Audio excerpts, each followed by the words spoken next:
Mama. Mama. Kiki. Wei. Mama, apa kamu sengaja datang untuk melihat kami? Iya, kakak tidak enak badannya. Bagaimana, sudah lebih baik belum? Awalnya aku merasa sangat tidak enak, tapi begitu melihat mama aku langsung sembuh. Manis sekali mulutnya. Wah, mama kamu lebih hebat dari dokter ya? Mama. Kamu masak bubur untuk ya? Belakangan ini nafsu makanku kurang baik. Makanan yang dibuat orang lain tidak kusuka. Aku hanya suka bubur yang kamu masak untukku. Iya, Connie. Kamu tinggal di sini saja masak bubur untuk Kiki. Oke, baiklah. Sekarang kamu naik ke atas, pakai jaket, hari ini dingin. Jangan sampai kedinginannya, oke? Aku naik ke atas ambil shawl yang kamu rajut untukku. Shawl buatan orang lain tidak kusuka. Wei, temani aku naik ke atas untuk mengambilnya yuk. Aduh, maaf ya. Aku masuk ke dapur temani menantuku masak bubur. Tidak menemani kalian ya. Connie, kamu butuh apa? Aku bantu siapkan ya, oh oke. Maaf ya, Markus, aku ingin pulang dulu. Aku temani kamu. Tidak usah, kamu temani mereka saja. Kamu seperti ini aku tidak tenang, ayo pergi.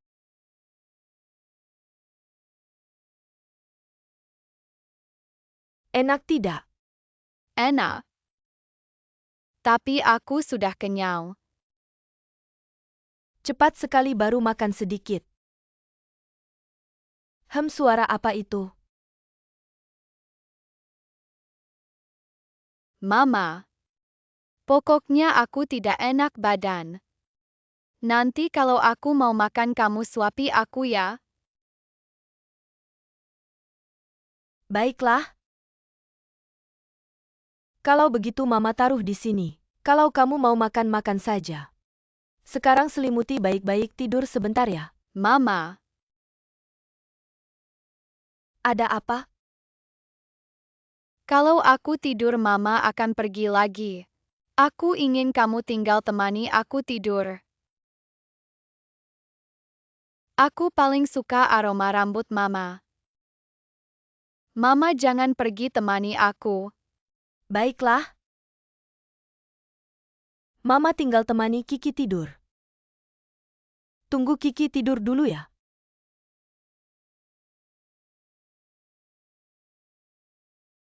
Ayo. Mama. Aku ingin mama membawaku pergi.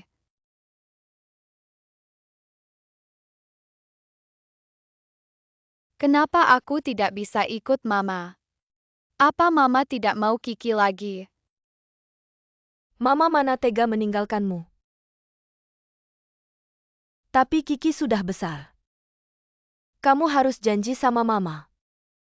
Kalau mama tidak ada, kamu harus jaga adik untuk mama. Aku tidak mau jaga adik. Aku mau mama temani aku. Kiki baik. Aku tahu kamu tidak biasa tinggal terpisah dari mama. Kamu pasti tidak nyaman. Tapi ayah akan segera pindah kembali. Nanti ayah akan jaga Kiki. Mama juga akan sering kembali. Kamu bisa ketemu mama. Dan ketemu ayah lagi. Aku hanya ingin mama dan ayah bersama. Aku tidak mau tante itu.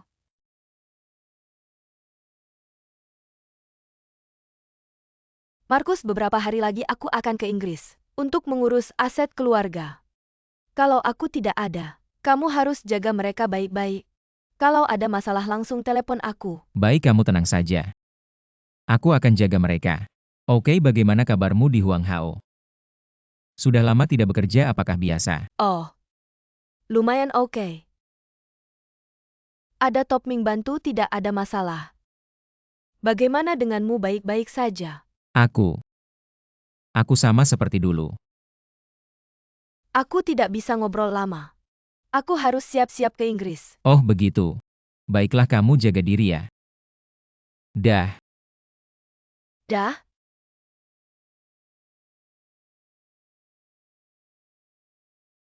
Aku sudah revisi proposalnya. Memperkuat investasi pada proyek-proyek yang memiliki tanggung jawab sosial. Ibu Lin sepertinya sangat puas, sudah beberapa kali menghubungi saya, terus menanyakan detailnya. Benarkah? Bisa dilihat dia sangat tertarik dengan proposal kita. Kakak, kali ini ada kamu yang turun tangan. Pasti bisa mengalahkan Top Ming. Ayo. Mari kita berharap semuanya berjalan lancar. Selama belum menandatangani kontrak masih bisa ada perubahan. Saya ingin berterima kasih kepada kakak yang sudah membantu. Hahaha. Kakak, tadi kamu bilang ada perubahan. Kali ini apalagi yang bisa berubah? Fuang Heng. Fuang Heng meskipun anak perusahaan Wanji, tapi tetap saja perusahaan baru takut Ibu Lin tidak percaya diri. Jadi saya ingin tahu lebih banyak tentang operasi Fuang Heng. Apakah kamu punya laporan konkret yang bisa saya lihat? Kakak, sebenarnya Fuang Heng selalu bergerak di bidang dana privat. Dana lindung nilai, kita jarang perlu dengan direktur menjelaskan secara detail. Kita hanya perlu menyiapkan laporan laba setiap kuartal.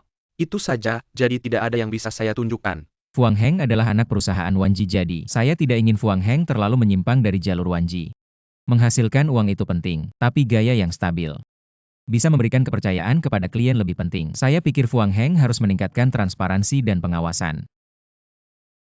Begini saja setelah menyelesaikan kontrak Jinze. Saya akan berbicara serius dengan kamu tentang masalah ini, misalnya. Kita bisa membentuk tim pengawas risiko untuk mengawasi operasi Fuang Heng. Kakak, Fuang Heng ada saya yang mengawasi. Kamu tenang saja menangani. Jinze, kamu sudah melakukan banyak hal. Juga sudah cukup lelah. Biarkan kakak membantumu. Gelas ini saya persembahkan untukmu.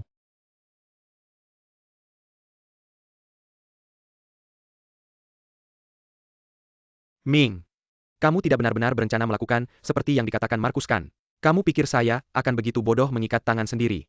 Kalau begitu, untuk apa saya punya Fuang Heng? Tapi dia bukan orang yang mudah dibujuk. Apakah seorang direktur bisa mempengaruhi kita? Apakah dia akan kembali menjabat? Jika klien besar Jinze tidak bisa ditangani, apakah dia masih bisa kembali menjabat?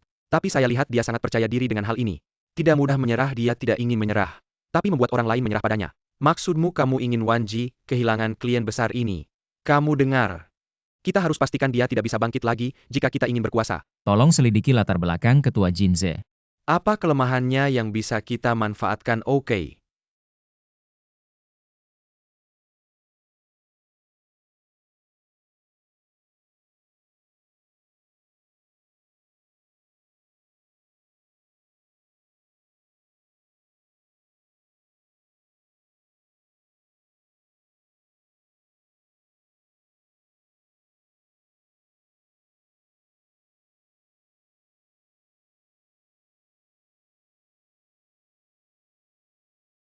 Halo Nyonya Lin. Ya, Tuan Zhuo sudah datang. Tapi, saya tahu. Maaf Tuan Zhuo. Ternyata saya yang salah. Hari ini Nyonya Lin sebenarnya bertemu dengan Huang Hao bukan Wanji. Membuang waktu Anda, sungguh maaf. Saya mengerti tidak bisa menyalahkan Anda. Bagaimana bisa terjadi, Markus? Awalnya katanya kita bisa dapat kontrak ini. Sekarang tiba-tiba direbut oleh Huang Hao. Kalian lihat. Ketua Dana, suami Nyonya Lin ketahuan selingkuh. Saya rasa 80% karena Markus. Dia tidak bermoral. Sama seperti suaminya yang suka main-main di luar. Jadi Nyonya Lin marah. Sebenarnya ada banyak alasan kenapa kontrak tidak jadi. Tidak bisa sepenuhnya menyalahkan kakak saya. Apalagi alasannya? Dan juga suami Nyonya Lin selingkuh. Tidak ketahuan lebih awal atau lebih lambat. Tepat sebelum penandatanganan kontrak. Menurut kalian, apakah ada yang sengaja? Tidak bisa bilang sengaja.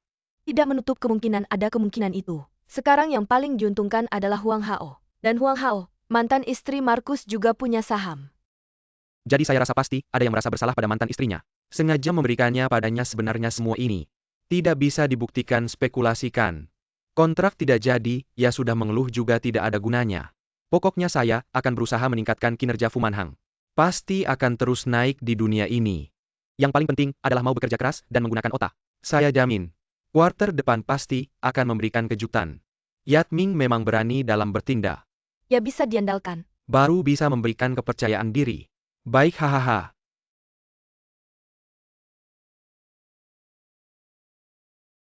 Tuan Zhuo, ini Yatming. Ming sedang keluar, ada urusan pentingnya. Tidak hanya ingin membicarakan sesuatu. Oh, aku tunggu dia di dalam. Oh baiklah, silakan duduk. Ya, aku ambil sesuatu di ruang rapat. Kalau butuh apa-apa panggil aku. Baik, terima kasih ya.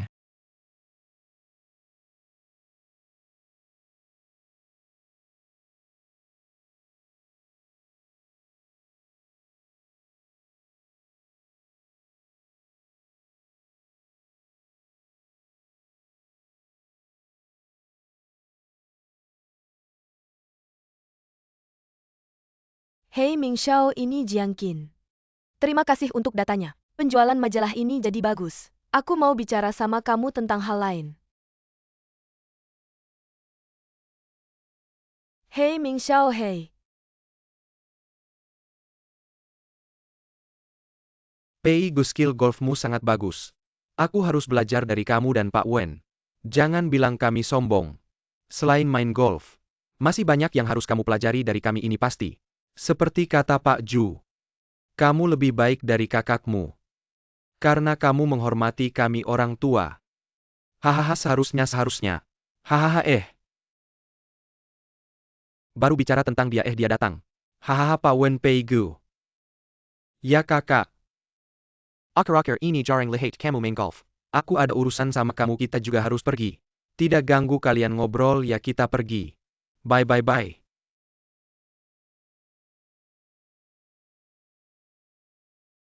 Bye ya. Kakak, ada apa? Apa yang kamu lakukan kamu sendiri tahu. Aku tidak mengerti maksudmu. Suami Nyonya Lin selingkuh, dimuat di majalah itu ulahmu. Ya aku. Aku tidak tahu kalau Pak Lin selingkuh. Oh begitu, kamu kenal Jiang Qin. Tidak kenal. Kamu masih bohong. Jiang Qin telepon ke kantormu cari kamu. Walaupun dia telepon tidak berarti apa-apa. Apa yang bisa kamu lakukan dengan uang aku juga bisa. Aku sudah ke majalah, dia sudah bilang. Kamu yang bicara. Ya aku yang lakukan. Kenapa kamu jahat sama aku? Aku juga tidak mau. Aku melakukan ini. Karena kamu, karena aku.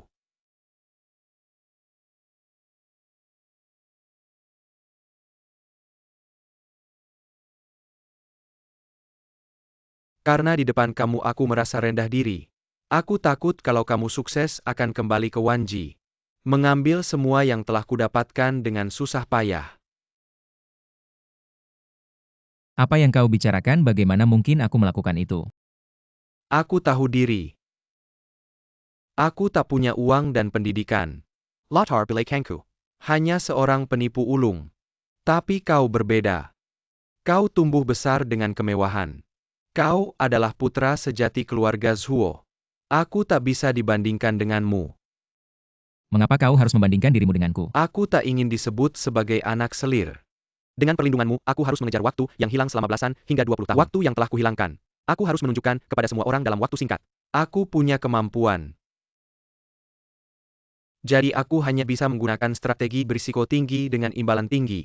Tapi kakak, mengapa kau memaksaku untuk mengikuti Fuang Heng? Mengikuti cara konservatif bersama Wan Jin. Kapan aku bisa sukses seperti ini? Kau pikir aku menghalangi perkembanganmu, jadi kau ingin menyakitiku seperti ini. Kakak, kau yang memaksaku. Kau pikir gaya kerjaku berbeda denganmu? Mengapa kau selalu ikut campur dalam segala hal? Kau sekarang bukan CEO lagi tapi masih ingin mengatur segalanya. Bicara tentang meningkatkan transparansi, bicara tentang pengawasan risiko. Mengapa kau tidak mempercayaiku, tidak mau melepaskannya padaku? Ayah bilang selalu ada jalan keluar. Bahkan di zona terlarang kita harus mencari kemenangan dengan stabil. Kau adikku, aku tak ingin kau terus salah. Jadi aku lebih ketat padamu. Aku bisa mengabaikan masalah kali ini, tapi jika kau masih menggunakan cara penipu di masa depan, jangan salahkan aku jika tak ada toleransi bahkan untuk saudara sekandung. Ingat baik-baik.